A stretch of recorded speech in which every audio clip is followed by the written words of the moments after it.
Jadi kalau Anda pergi ke Mekah, umrah atau haji, yang belum mudah-mudahan disegerakan, kalau mati itu ada bulatan di atasnya tuh, sukun. Ini kan tempat pulang terakhir kan, logika sederhananya begini. Kalau kita ingin menempati tempat untuk pulang yang terbaik, sekarang sedang kita beraktivitas, berarti kita siapkan kan? Jadi Nabi memandangnya biasa. Karena sifat dunia itu ya kecil sekali gitu. Biasa. Yang Nabi khawatirkan itu adalah umat yang tak mampu memanage kekayaannya. Jadi Anda mau tugas jadi udara, darat, lautan, bekerja apapun, kalau Anda mengaku muslim, ingat Allah.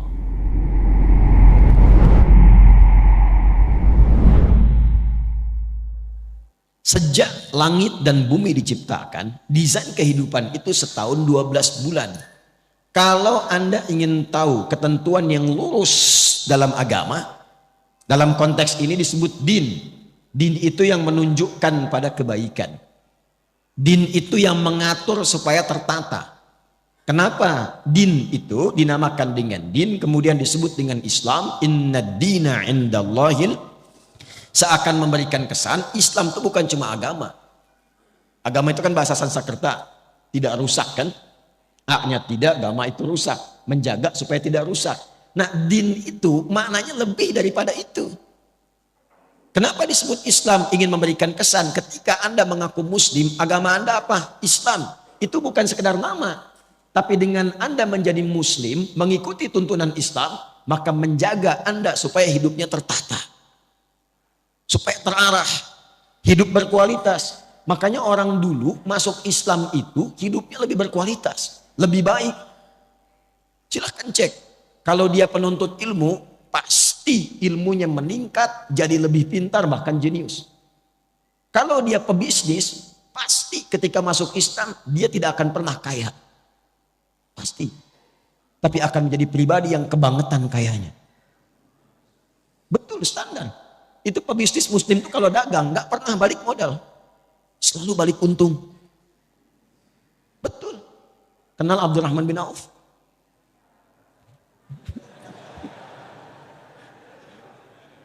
Saya nggak akan tanya kenal di mana. Saya itu riset ilmiah. Ini dipertanggungjawabkan dan disidang oleh profesor-profesor di satu kampus. Singkatnya begini, saya riset perbandingan pra-Islam dengan pasca-Islam. Abdurrahman bin Auf, singkatnya saat masuk Islam, itu dalam bisnisnya yang berkah itu, kalau dikonversi ke sekarang, aset dan semuanya, itu nilainya 72.000 triliun. Elon Musk belum ada apa-apa. Dan baru turun kemarin jadi 2.800-an. Jeff Bezos 1.800-an. Triliun. Itu belum ada apa-apanya, baru kaya. Abdurrahman bin Auf itu kebangetan kayanya. Kebangetan. Kapaknya terbuat dari emas. Tapi masuk surga juga. Ya, daripada miskin gak jelas kan? Luar biasa. Jadi semua orang itu jadi orang hebat. Terus yang tadinya itu angkuh jadi orang yang tegas. Yang sombong jadi tawadu. Semua berubah. Itulah muslim. Jadi kalau hari ini ada yang mengaku orang Islam, kok bisa kata-katanya menjadi kotor? Kakinya melangkah pada yang tidak baik. Masa depan tidak tertata. Nggak tahu kegiatan apa yang mau dikerjakan. Berarti ada yang belum sempurna dalam keislamannya. Nah, ini yang menjadikan kita diminta oleh Al-Quran, coba tata supaya lurus. Dzalika dinul qayyim. Qayyim itu kan lurus, tegak, berkualitas, benar. Sifatnya disebut dengan qiyam. Orangnya qaim, yaqum. Setiap mau sholat kita akan ada iqamah kan? Aqama yuqimu, supaya sholatnya benar, lurus, tertata, safnya lurus. Itulah muslim. Itulah muslim. Nah, singkatnya di ayat ini, gambaran cepatnya orang Islam itu mesti punya planning, konsep kegiatan yang jelas. Dalam mengatur waktunya, setidaknya dia punya program dalam setahun itu 12 bulan apa yang mau dikerjakan. Nanti akan ditarik ke harian. Makanya nanti akan dibagi ke dalam konsepsi waktu sholat. Itu setiap harinya. Tapi targetnya tahunan. Jadi Anda ini dalam setahun punya rencana apa? Kalau mau ditarik ke dunia dulu misalnya, ya coba. Dalam konteks Anda nih yang belajar mahasiswa. Dalam setahun ini apa yang mau dicapai?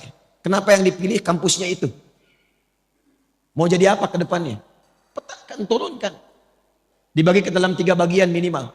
Makanya minha arbaatun hurum. 12 dibagi 4. Berapa? 3. Jatuhnya per trimester. 3 bulan, 3 bulan, 3 bulan. Bagi 4 bagian. Dievaluasi. Sudah tercapai belum? Tercapai belum? Apa yang harus dilengkapi? Apa yang harus dikurangkan? Target IPK berapa? Diturunkan. Bisnis demikian. Dalam setahun evaluasinya bagaimana? Itu standarnya. Itu paling rendah, paling standar. Nah, semakin tinggi lagi imannya, maka dia melampaui batas-batas dunia. Itu targetnya langsung akhirat. Targetnya langsung apa? Akhirat. Jadi cara menyusunnya begini. Mohon izin, saya tidak bermaksud mengajari, hanya menuangkan apa yang Al-Quran berikan petunjuk kepada kita. Jadi kalau seorang muslim itu semakin tinggi imannya, semakin kuat imannya, semakin banyak amal solehnya, itu orientasi hidupnya, dia memasang target akhirat dulu, baru tarik ke dunianya. Itu ada di Quran surah 59 ayat 18. Ya ayyuhalladzina amanu taqullaha wal tanzur nafsum ma qaddamat lighad. Ghad di situ akhirat. Ghad di situ maksudnya akhirat. Ya, saya terangkan dengan ilmu nahwu dulu supaya cepat ya. Ya itu huruf panggilan disebutkan setidaknya 361 kali dalam Al-Quran. Itu memanggil yang mendekat, yang menengah dan jauh. Semua jarak, semua aspek. Jadi kalau Anda pergi ke Mekah, umrah atau haji, yang belum mudah-mudahan disegerakan. Insya Allah. Dan tidak cukup dengan amin, nabung. Ya. Anda ada kesulitan, pengen dimintai bantuan, bilang aja, ya, nengok semua tuh. Yang dekat, yang menengah, yang jauh. Ayyuha disebutkan 150 kali dalam Al-Quran. Ayyunya munada untuk menguatkan informasi, haknya mengingatkan tanbih. Kemudian alladzina disebutkan 1080 kali dalam Al-Quran. Itu untuk memanggil semua tanpa kecuali, tanpa sekat. Mau laki-laki, perempuan, tua, muda, besar, kecil, melintasi status. Jadi Allah menginginkan semua hambanya tanpa kecuali. Yang punya jabatan, yang belum punya jabatan. Yang disebut kaya, yang disebut cukup. Yang disebut ustadz atau jamaah. Allah nggak bedakan. Sepanjang engkau beriman, kata Allah, mesti punya visi hidup. Dan sepanjang engkau beriman, mesti ingat akhirat tempat pulang. Karena setiap kita pasti akan pulang. Setiap kita pulang. Gak ada yang gak pulang. Karena hidup kita itu bukan di sini itu tugas. Pulangnya ke sini. Walal akhiratu khairul laka minal ula. Nanti ke sini. Ini bukan tempat kita di sini. Sadari itu, kita terus sedang bertugas. Fil ardi itu membawa misi. Pulangnya akhir. Makanya disebut di Quran dengan mayyit. Quran surah 39 ayat 30. Innaka mayyitun. Mayyit itu kalau pakai tasydid itu yang akan meninggal. Ya, yang akan wafat. Wafat itu gerbangnya. Artinya menjalani masuk gerbang itu untuk masuk ke tempat yang baru. Itu yang abadi. Sedikit-sedikit lompatnya. Ini ada mayyit begini. Ada mayit. Itu beda. Kalau mayyit pakai tasydid itu masih hidup. Tapi akan meninggal. Jelas? Yang akan meninggal. Apa yang menyebabkan dia kemudian meninggal? Ajal tiba. Quran surah 7 ayat 34. Walikulli ummatin ajal. Ketika ajal tiba, apa yang menjadikan kemudian dia wafat? Maut yang datang. Ini semua yang terkorelasi. Ketika datang maut, dia mengambil tasdidnya nih. Ini bukan ilmu takatik ya. Ini seakan ini rohnya ini diambil, maut. Siapa yang ditugaskan? Malakul maut. Quran surah 32 ayat 11. Qul yatawaffakum malakul mautil ladzi wukila bikum. Maut. Ketika ini diambil jadi sukun. Nah, kalau sudah mayitun meninggal. Kenapa pakai sukun? Sukun itu dari kata sakinah. Sakinah itu tenang. Usahakan kalau meninggal itu usahakan yang tenang. Yang nyaman, yang husnul khatimah. Ya ayyatuhan nafsul mutmainnah. Hei jiwa-jiwa yang tenang. Ya, makanya dulu orang Jepang saja waktu bikin film kartun itu dan ditulis dalam tadinya komik ya. Susuke Watanabe itu 96 pernah membuat komik namanya Dragon Ball itu yang kemudian difilmkan. Itu kalau Piccolo di Kamehameha sama Son Goku kemudian mati, di atasnya ada bulatan kan. Pernah inget gak?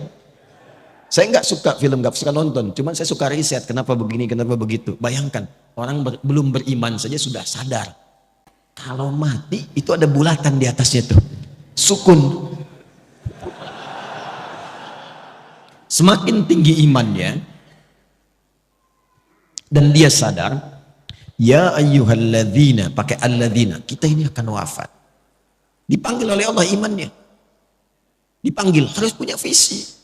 Baik engkau yang merasa imannya itu, maaf, lemah sehingga jauh dari Allah. Ya, kan orang lemah itu kalau lemah iman, rasanya malu kalau mau ibadah, seakan jauh. Ya kan? Mau ngaji malu, mau ke masjid malu gitu ya. Ada yang standar menengah, standar.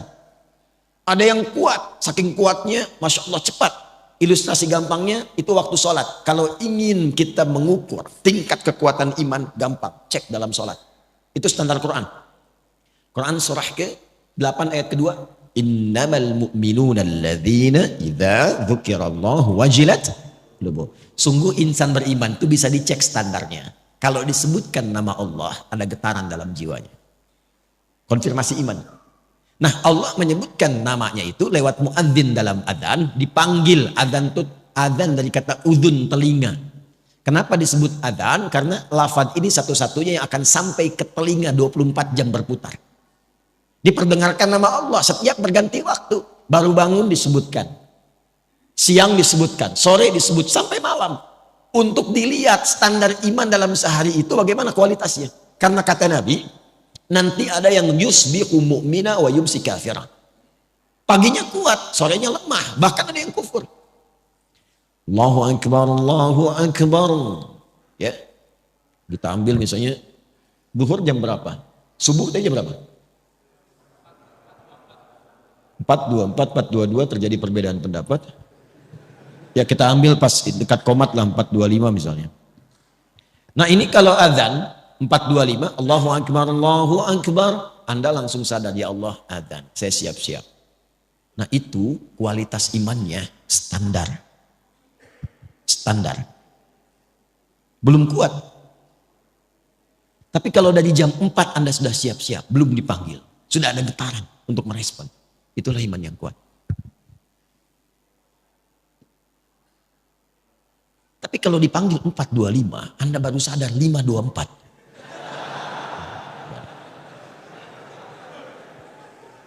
Nah ini yang dimaksud. Tapi ketika berbicara tentang visi dan misi hidup, Allah tidak bedakan. Dipanggil semuanya. Hei baik yang merasa imannya masih lemah, yang menengah ataupun yang kuat. Itu Masya Allah. Allah panggil semua dengan engkau mengerjakan ini. Yang lemah akan jadi kuat, yang kuat semakin rekat, dan yang menengah akan semakin dekat dengan Allah Subhanahu wa taala. Wal tanzur nafsum ma qaddamat.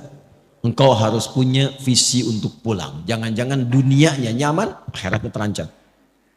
Maka cara menyusunnya begini. Nah ini yang paling penting. Kalau kita ingin menjalani aktivitas dunia supaya nyaman, jadi apapun silakan. Ini tidak merubah status Anda.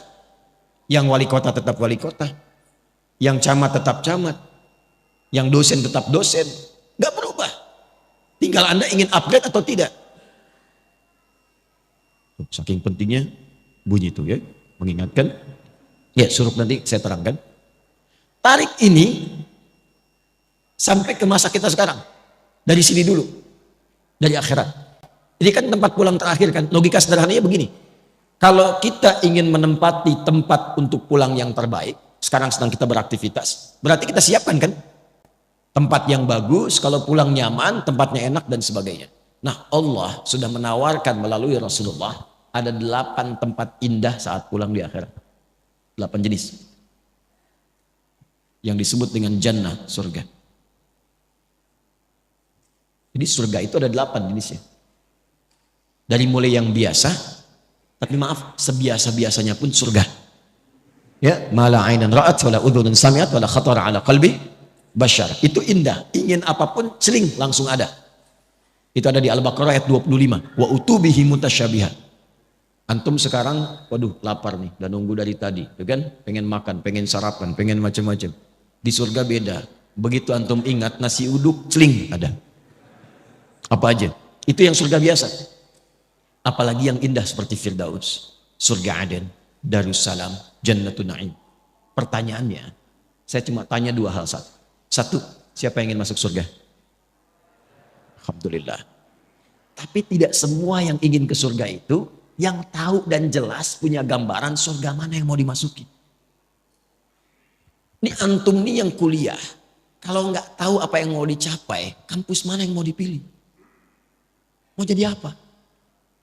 Anda kalau nggak punya visi, untuk apa Anda bekerja beraktivitas, akan bingung apa yang mau dikerjakan, hasilnya apa yang mau diraih. Nah kita tarik dari atas, surganya mau yang mana? Supaya jelas. Nanti dari situ muncul kurikulum. Itulah yang dikerjakan selama hidup. Itu aja terus. Sampai wafat. Hidup itu kan gampang. Cuma tinggal menunggu wafat saja.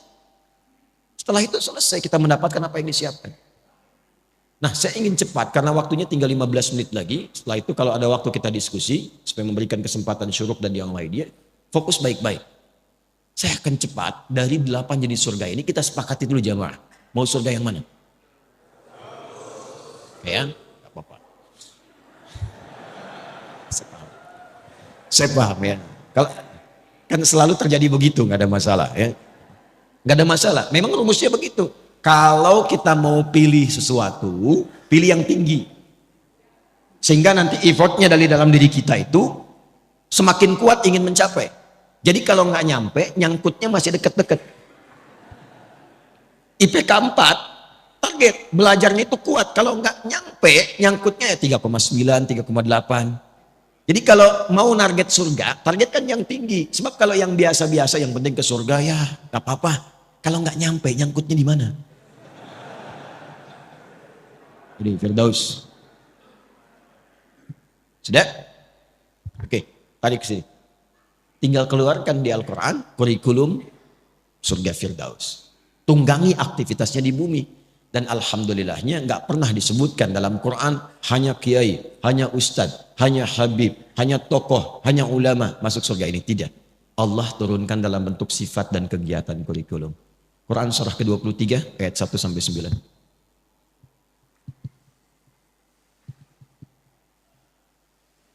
Qad aflahal mu'minun alladzina hum fi salatihim. Terus sampai Anda dapatkan, perhatikan, ulaika humul warithun alladzina yarithuna al-firdausa hum fiha. Dan itu pakai alladzina. Semua berpeluang masuk ke surga situ. Bahasa bebasnya begini, ada calon penghuni surga Firdaus yang sedang beraktivitas dan berpetualang di bumi. Siapa mereka itu? Diturunkan sifat kurikulumnya. Satu, yang sholatnya khusyuk. Sholat khusyuk. Jadi bukan sekedar sholat. Surga biasa, yang penting sholat. Yang penting sholat. Surga Firdaus, sholatnya dinaikkan kualitasnya khusyuk. Anda bisa menjadi pejabat silahkan. Presiden, gubernur, bupati, wali kota, camat, lurah, RW, RT dan sebagainya silahkan. Tapi kalau pengen ke Firdaus, Anda mesti sholat. Ke surga Firdaus itu ditentukan bukan dengan jabatan dunia. Tapi dengan kualifikasi ini. Dan sholatnya mesti khusyuk. Jelas sampai sini? Kemudian walladzina hum 'anil lagwi mu'ridun. Menata diri supaya bermanfaat. Yang tidak penting tidak dilakukan. Bicara yang penting. Yang nggak penting diam. Lihat yang penting-penting. Yang nggak penting nggak harus dilihat. Dengar yang penting-penting. Yang tidak penting tidak harus didengar. Sampai ke ujung kaki. Nah, kalau sudah paham ini, tunggangi menjadi sifat kegiatan. Kalau sudah kita tunggangi sampai wafat, sabar sampai meninggal. Insya Allah. Ini siap. Walladzina hum lizzakati fa'ilun.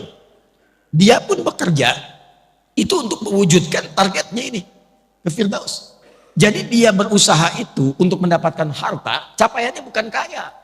Makanya komen Nabi. Dan ingat ya, kalau Nabi sudah komen itu, kita umatnya langsung like, share, and subscribe. Gak usah ditawar. Komen Nabi sederhana. Kata Nabi itu gini, au kama qala, kaya itu biasa bagi umatku. Jadi Nabi memandangnya biasa. Karena sifat dunia itu ya kecil sekali gitu. Biasa. Yang Nabi khawatirkan itu adalah umat yang tak mampu memanage kekayaannya. Nah, calon penghuni surga Firdaus ini, dia pun kalau berbisnis, berdagang, berusaha untuk kaya, bukan sekedar kaya, kayanya itu untuk beramal, lizakat, minimal untuk zakat. Jadi bukan untuk memenuhi dunianya. Dan ketika Anda mengejar akhirat, dunia pasti ikut. Demi Allah saya katakan, Anda kejar akhirat, dunia pasti ikut. Nggak ada ceritanya orang mengejar akhirat kehilangan dunia, itu nggak ada. Dan itu akan sesuai porsinya dengan kebutuhannya. Saya tanya Anda, zakat itu berapa persen? 2,5%. Itu yang standar ya. Standar pokok, 2,5%. Ya Allah, hamba sudah berusaha sholat semaksimal sampai hidup saat ini. Hamba ingin menaati-Mu ya Allah.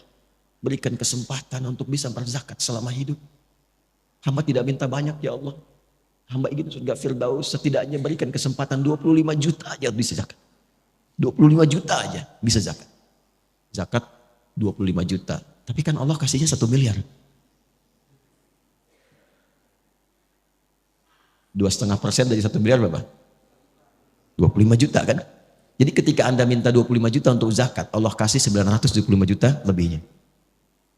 Itu konsep dasarnya. Jadi kalau Anda niatkan yang bisnis, yang kerja untuk menaati Allah, untuk ibadah, mengikuti pedoman Rasulullah, dunia ikut. Nanti lebihnya tinggal dibagi untuk keluarga yang dekat, keluarga menengah, keluarga jauh. Disinilah muncul skema infak namanya. Diatur kebutuhan Anda berapa, lebihnya itu untuk beramal.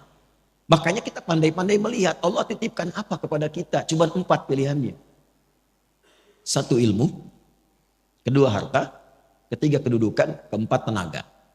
Dan keempat ini contohnya sudah ada pada kepribadian para sahabat ketika belajar dengan Nabi. Dan Nabi mengakumulasi semuanya. Jadi ketika Anda dititipkan pengetahuan, ilmu, mau jadi apapun. Maaf, ustadz, dosen, macam-macam.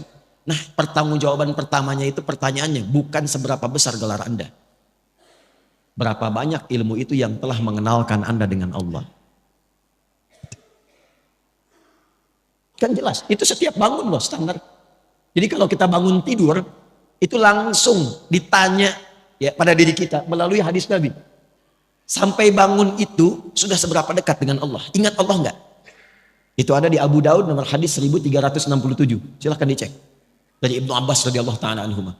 Itu kata beliau kalau Nabi bangun dari tidurnya, kana Nabiyyu sallallahu alaihi wasallam idza istaiqadha bin naumihi fajalasa. Kalau Nabi bangun dari tidur duduk dulu. Enggak langsung, jangan langsung beraktivitas, duduk supaya tenang. Wa masaha biyadihi min athari naumi, kemudian menghilangkan bekas ngantuknya dengan tangan yang bersih ya. Karena nanti ada hadis lain kalau menduga tangannya kotor cuci dulu. Karena engkau tidak tahu kemana tangan itu berkelana saat tidur. Setelah sadar baru baca. Apa yang dibaca? Sebelum doa itu ada bacaan dulu wa qara'a khawatim surah Ali Imran dan membaca 11 ayat terakhir surah Ali Imran. Surah itu kurikulum hidup yang menyadarkan jangan sampai bangun dan beraktivitas Anda tidak kenal Allah apapun profesinya. Inna fi khalqis samawati wal ardi wa ikhtilafil laili wan nahari la ayatin liulil. Siapa ulul albab itu? Alladzina yadhkuruna Allah qiyaman wa qu'udan wa 'ala wa yatafakkaruna fi khalqis samawati wal rabbana ma khalaqta hadza batila subhanaka faqina. Jadi Anda mau tugas jadi udara, darat, lautan, bekerja apapun, kalau Anda mengaku muslim, ingat Allah. Itu poinnya.